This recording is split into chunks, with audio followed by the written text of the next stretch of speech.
ధర్మకంటకులు అని వీడియో తీశాను సార్. చూశాను సార్. నాకు బాగా ఆ! నచ్చిందది. అండ్ బేసిక్‌లీ నేను క్రిస్టియన్ అండి. ఓకే. ఓకేనా. క్రిస్టియన్ ఫెయిత్‌లోనే ఉన్నాను.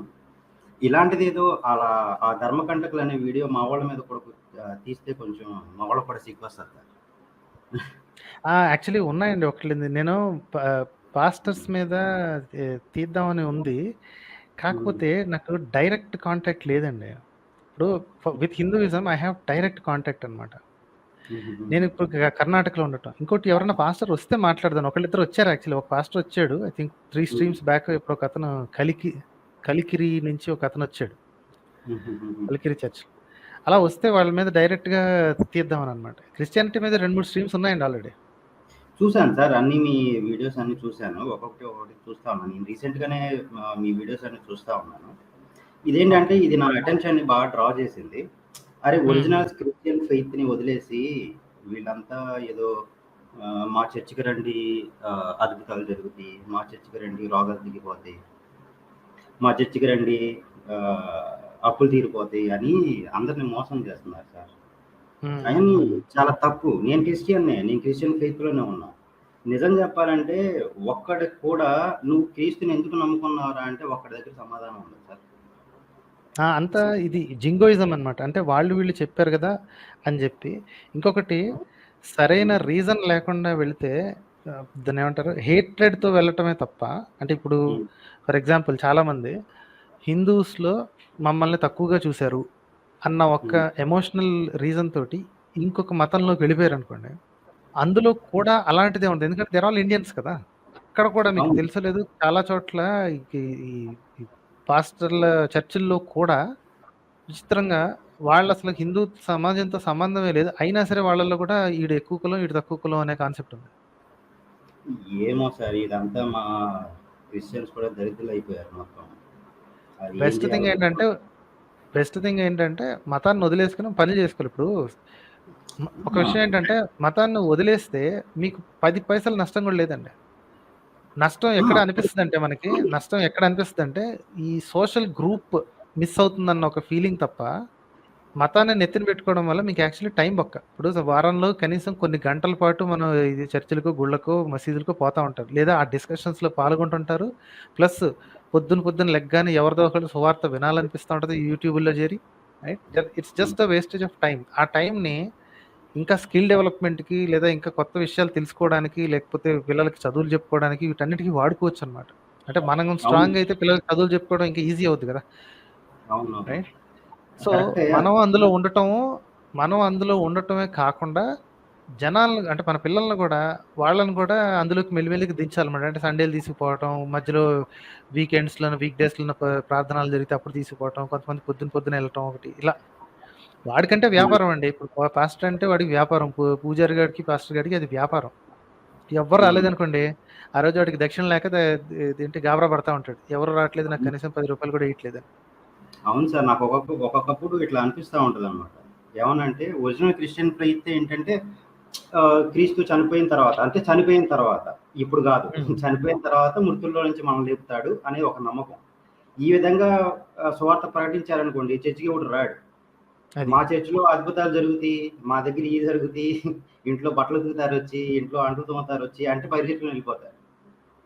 ఇట్లా అట్లా జరగదు కదా! అంటే మతాన్ని ఇట్లా సింప్లిఫై చేసి చిల్లరగా చేసేస్తే జనాలు ఇంప్రెస్ అవుతున్నారండి. It's all about how it is marketed. జనాలకి ఏది నచ్చితే అది చేస్తున్నారు. అవును. ఒరిజినల్ టీచింగ్ తీసుకొచ్చి చెప్తే ఎవ్వడు రాడు మీరు చెప్పినట్టు. ఎందుకంటే అందులో కిక్ లేదు. అవును.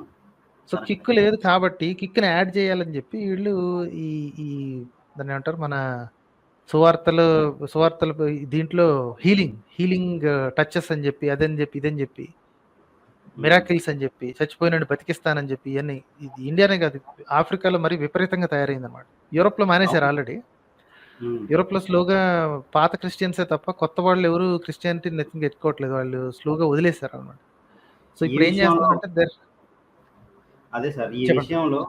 ఈ విషయంలో అంటే ఈళ్ళు ఈ అద్భుత కార్యాలు ఏదైతే చేస్తా ఉన్నారో చనిపోయిన వాళ్ళని బతికిస్తాను, రోగాలను తగ్గిస్తాను అన్న వాళ్ళు ఎవరైనా ఉన్నారో, మీ మీద కూడా నాకు కొంచెం కోపం ఉంది సార్. ఎందుకంటే మీరు కూడా కొంచెం ఇర్రెస్పాన్సిబుల్‌గా ఉన్నారు ఈ విషయంలో.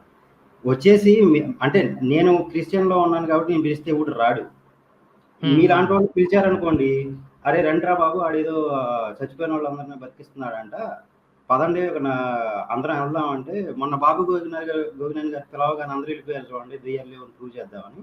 అట్లాగే మీలాంటోళ్ళు కూడా ఒక 4 శవాలను తీసుకెళ్లారనుకోండి, ఓ 100 మంది ఎళ్లారనుకోండి, తెలిసిపోద్ది కదా వ్యవహారం ఏంటో. అరే బాబు అది క్రిస్టియన్ నాలాంటోడు అప్పుడు చెప్తాడు. అరే క్రిస్టియన్ ఫెయిత్ అది కాదురయ్యా చచ్చిపోయిన తర్వాత ఇష్యూ అది. ఇప్పుడు మీరు చదువు చదువుకోవాలి. మీరు చర్చికెళ్తే కాదు మార్కులొచ్చేది. మీరు చదువుకుంటేనే వస్తాయి మార్కులు. అప్పుడే వస్తా అలా మీరు చర్చికెళ్తే మార్కులొచ్చేస్తాయి.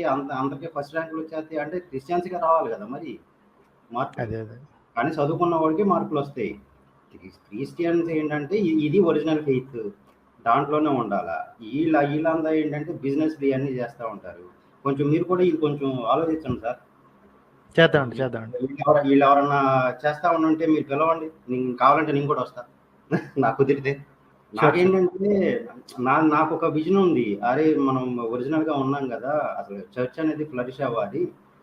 ఏంటంటే ఎగ్జామ్స్ వచ్చినప్పుడు పిల్లలందరూ చర్చికి పిలవండి. చర్చ్ లో వీళ్ళందరూ ఉంటారు, టీచర్స్ కూడా ఉంటారు. వాళ్ళని కూర్చోబెట్టి చదువు చెప్పించండి. తప్పే ఉంది, మంచిదే కదా. అది చదువు చెప్తే పిల్లలు ఇంట్రెస్టింగ్ గా ఉంటారు, అది కిక్ ఉండదండి. వాళ్ళకి వ్యాపారం కావాలి. అదే ఇప్పుడు వ్యాపారం అయిపోయింది సార్. అందుకే జీసస్ క్రైస్ట్ కూడా చర్చ్ చుట్టూ అంతా వ్యాపారస్తులు ఉంటే తను ధర్మేశాడు.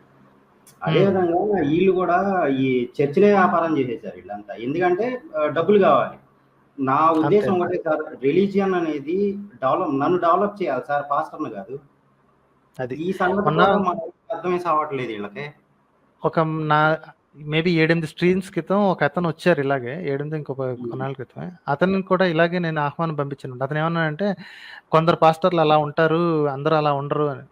స్వామి, నాకు పాస్టర్లతోటి ఒకే ఒక కంప్లైంట్ ఏంటి అంటే, వాళ్ళు దాన్ని వ్యాపారం చేసుకున్నారు. సేమ్ మిగతా మతస్థులు ఎలా చేశారో వాళ్ళు దాన్ని వ్యాపారం చేసుకున్నారు. వాడు క్రీస్తుని ఫాలో అవ్వట్లేదు, క్రీస్తు మొత్తం అన్ని వదిలేసుకుని ఏంటి ధర్మబద్ధంగా ఉండమని చెప్పాడని రాసుకున్నారు. ఓకే, బైబిల్లో ఉన్నది. లీవ్ ఎవ్రీథింగ్ అన్నాడు. రిచ్ మ్యాన్ అసలు ఎప్పటికీ స్వర్గంలోకి వెళ్ళలేడు అన్నారు. ఒక్కొక్కడికి కోట్ల ఆస్తులు ఉన్నాయి పెద్ద పాస్టర్లందరికీ. ఓకే, వాళ్ళకి స్వర్గం మీద ఎటువంటి ఇంట్రెస్ట్ లేదు, మనకు అమ్ముతున్నారు అంతే అన్న సంగతి మీరు ఎందుకు చెప్పట్లేదు అని అతను అడిగాను. అతను అడిగితే మేము చెప్తే ఎవరింటారండి, మేము చిన్నవాళ్ళు, మేము చెప్తే ఎవరింటారండి. నేను 3 ఏళ్ల క్రితం నేను చిన్న ఛానల్ అయినండి, నాకు నేనే సబ్స్క్రైబర్ అయ్యి ఉండి మొదలెట్టాను. ఇది అందరూ అలాగే మొదలెట్టాలి, మీరు గట్టిగా వాయిస్ ఎత్తండి, మీలాంటి వాళ్ళు ఇంకొక 10 మంది ఉంటారు, కనీసం తెలిసిన వాళ్ళన్నా ఉంటారు. ఒరేయ్, మన మతాన్ని మోసపూరితమైన మతం, ఒక మూర్ఖుల మతంలా తయారు చేయడానికి పాస్టర్లు గాళ్ళు బయలుదేరారు. వీళ్ళు అసలు నిజమైన క్రైస్తవులు కూడా కాదు, ఓన్లీ వ్యాపారానికి మాత్రమే చూస్తున్న సన్నాసులు వీళ్ళు అని మీరే మొదలు పెట్టండి. కొన్ని ఛానల్స్ తయారు చేయండి, కౌంటర్ ఛానల్స్ తయారు చేయండి, మీరు తిట్లు పడతాయి తప్పదు, నేను భరించినట్టు మీరు భరించాలి అని చెప్పి పంపించాను. మరి తర్వాత ఆయన చేశారో లేదో నాకైతే తెలియదండి. ఆయన చెప్పిన దాని విషయంలో నేను ఒకటి ఏకీపిస్తాను సార్. ఎందుకంటే నేను ఫేస్ చేసిన విషయం కూడా అదే. ఇప్పుడు నేను వెళ్ళి ఒక పాస్టర్తో ఇట్లాగే వాదన పెట్టుకున్నాను. వాదన అంటే నేను ఎప్పుడు వాదించను, ఎందుకంటే బైబిల్లో వాదించొద్దు, తర్కించండి అని మాత్రమే ఉంది కాబట్టి నేను వాదించను. జస్ట్ నా అభిప్రాయం చెప్పా. ఆయన అంటాడు, నువ్వు ఇట్లా వెళ్ళి బయట వాళ్ళకి చెప్పావంటే మనం చీప్ అయిపోతాము, పక్కన మతానికి చులకనైపోతావు, నువ్వు చేయొద్దు. ఏంటంటే ఇప్పుడు వేరే వాళ్ళకి కూడా వెళ్ళి చెప్పారనుకోండి, వింటారు, ప్రశ్న ఉండదు మళ్ళీ నాకు వెనక్కి వచ్చిన తర్వాత. కానీ వాళ్ళ దాంట్లో వాళ్ళు వెళ్ళిపోతా ఉంటారు. అందుకని ఏంటంటే ఇలాంటి ఏమైనా చేశారంటే ఆలోచన మొదలవుతుంది. నేనేమంటున్నానంటే, ఒక క్రిస్టియన్ గ్రూప్, అంటే క్రిస్టియానిటీలో ఉండి పాస్టర్లలో చేసే మోసాలని బయట పెట్టే గ్రూప్ ఒకటి తయారవ్వాలని, రైట్? ఎందుకంటే నేను ఫస్ట్ నుంచి చెప్పి, మీరు ఆ ధర్మకంటకుల వీడియో చూశాను అన్నారు కాబట్టి చెప్తున్నాను. మన మతంలో ఉన్న పందికొక్కుల్ని మనమే బయట పెట్టాలి. అది ఎక్కువ పరువు తక్కువ. పక్కనోడు బయట పెట్టాడు అనుకోండి, ఎందుకంటే పక్కనోడికి అదే పని. ఇప్పుడు హిందూస్ ఉన్నారండి, హిందూస్కి ఒకే ఒక పని ఈ క్రైస్తవుల్లో బొక్కలు ఎతకటం, వాళ్ళు చేసే వెధవ పనులన్నీ బయట పెట్టడం. క్రిస్టియన్స్కి ఉన్నది ఒకే ఒక పని, ఈ హిందూ మతం అంతా ఇలాంటిది, వీళ్ళందరూ ఇట్లాంటి దొంగ వెధవలు, వీళ్ళందరూ ఇట్లాంటి పనులు చేస్తున్నారని చూపించడం. అంతేగాని ఎవడ మతాన్ని వాడు సంస్కరించుకోవడానికి ట్రై కూడా చేయట్లా. అరే మన దగ్గర పందికొక్కు ఉంది అన్నప్పుడు ముందు ఆ పందికొక్కుని పట్టుకుని, నువ్వు నా మతాన్ని అడ్డం పెట్టుకుని నువ్వు చేస్తున్నావు, నీకు ఎంత ధైర్యం ఉంటే నా మతాన్ని అడ్డం పెట్టుకుంటాను. వాళ్ళ ధైర్యం ఏంటి అంటే, ఇలాంటి మీరు ఇందాక ఒక పాస్టర్ పేరు చెప్పారు చూసారా, ఎవడైతే అరే మన అందరికీ చులకన అయిపోతామని, అందరూ అలాగే నోరు మూసుకుంటున్నారండి. చులకన అయిపోతాం, వాళ్ళందరి ముందు చెప్పకూడదు, మనోళ్ళని మనమే సపోర్ట్ చేసుకోవాలని.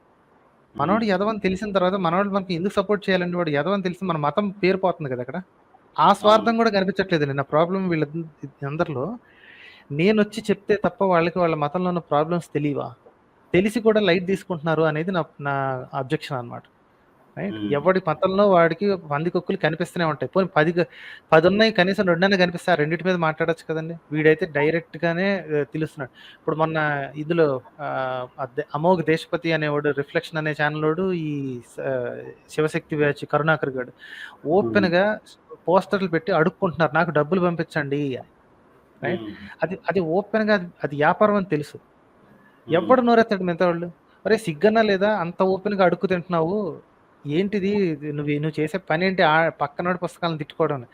ఈ క్రైస్తవులు కూడా వీళ్ళు ఫండ్ రైజర్స్ చేసేది కూడా ఇట్లాంటి పనులకే. డైరెక్ట్ గా పందికొక్కులు అని కనిపిస్తున్నప్పుడు ఆ మతంలో ఉన్న వాళ్ళే దాన్ని సంస్కరించడానికి ట్రై చేయాలండి. బయట నుంచి ఇప్పుడు మీరు ఎక్స్ క్రిస్టియన్ అని పేరు పెట్టుకుంటే మీ మాటకు విలువ లేదు ఇంకా, ఎందుకంటే మీరు ఎక్స్ క్రిస్టియన్ కదా. సో కాబట్టి మీరు ఆడు కడుపు మంటతా అంటున్నారు అని. అరే నేను క్రైస్తవుడినే అని చెప్పి మీరు మొదలు పెట్టండి. మీరు కానీ ఇంకొంతమంది కానీ హూఎవర్ ఇస్ పిస్డ్ ఆఫ్ ఇట్లాంటి సన్నాసులు మన మతాన్ని చెడగొడుతున్నారు అనుకున్నప్పుడు, I want you guys to make a group. మీరే చూసుకుని ఒరే వీళ్ళు అబద్ధాలు చెప్తున్నారు, ఓకే పుస్తకంలో రాసిందంటే అప్పటి కాలంలో కుదిరిందేమో నాకు తెలియదు, కానీ ఇప్పుడు వీడు మాత్రం వచ్చి మొహం మీద చేయి పెట్టగానే కళ్ళు వచ్చినాయి అని మాట వచ్చిందని ఇవన్నీ అబద్ధాలు.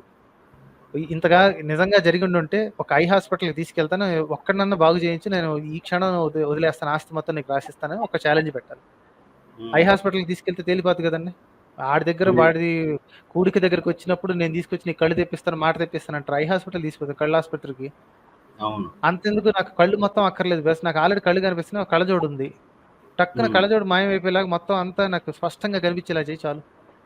అంతెందుకు సార్, ఇంట్లో బట్టలు వదిలేసేయండి, అట్లా ఉతకకుండా కూర్చొని ప్రార్థన చేయండి. అది బట్టలు ఉతకవు కదా ఆటోమేటిక్ గా, అయ్యా మనం మూసుకుని మనమే ఉతుక్కోవాలి. So change has to come from with in అండి. ఇప్పుడు నేను మొదలు పెట్టినప్పుడు ఐ వాజంట్ అంటే నేను మొదలుపెట్టింది అంటే ఈ అథీస్ట్ థాట్ ఉన్నది చాలా సంవత్సరాల క్రితం.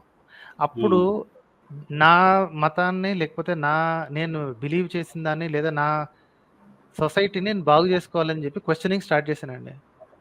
లోపల నుంచి స్టార్ట్ చేసిన తర్వాతనే నాకు ఈ ట్యాగ్ వచ్చింది హ్యూమనిస్ట్ అని. ఎందుకంటే అప్పుడు నేనేంటో నాకు తెలియదు, రేషనలిస్ట్, హ్యూమనిస్ట్, ఎథీస్ట్ అన్న ట్యాగ్స్ నాకు కూడా తెలియదు. I thought I was just questioning. నేను మామూలుగానే ప్రశ్నిస్తున్నాను అనుకున్నాను చిన్నప్పుడు. క్వశ్చన్స్ కి ఆన్సర్ ఇప్పుడు యూత్ లో ఉన్నప్పుడు చాలా మందికి ఇలాగే విచిత్రమైన క్వశ్చన్లు వస్తాయి. ప్రతిదాన్ని ఏథిజం అనుకోవాల్సిన పని లేదు. I don't know what I am at that point in time. At some point in time ఇది మొత్తం బోగస్ అని తెలిసిపోయింది, పక్కకు వచ్చేసాను. రైట్, సో నేను అందరిని ఇలా వదిలేసి రమ్మని చెప్పట్లేదు. చాలా మంది ఉన్నారు సంఘ సంస్కృతులు, వాళ్ళ సంఘాలలో వాళ్ళు లోపల ఉండి లోపల నుంచి చెడుని బయటికి తీసి ఎక్స్పోజ్ చేయడానికి ట్రై చేస్తున్నాడు.